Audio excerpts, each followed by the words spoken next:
এটা ছিল ভাবিজিদের, মানে আমি যেখানে ভাড়ি থাকি সেই ভাবিজি নাতি প্রথম আমার বাড়ি আসা। তো ভাবিজি আমি ডেকেছিল ডেকোরেশন করার জন্য, বলেছিল ওয়েলকাম করার জন্য, থাকার জন্য থাকতে। তো তাই ছিলাম ওখানে সারাদিন, সকাল থেকে প্রায় ছিলাম। তো এই যে এটা ভাবিজির নাতি আর মেজো মেয়ে, বড় ভাবিজি আর এই যে গুড়িয়া। তো প্রথম এলো মামার বাড়িতে, সেই জন্য ওয়েলকাম করা হচ্ছে।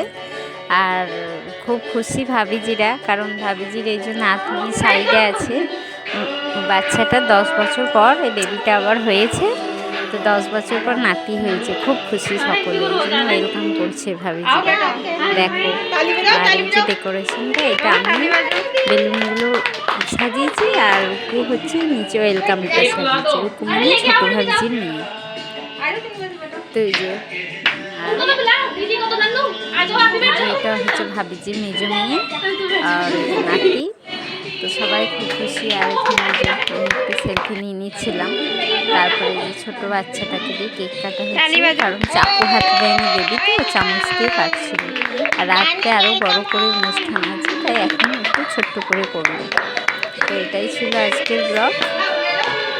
তোমাদের সবার কেমন লেগেছে?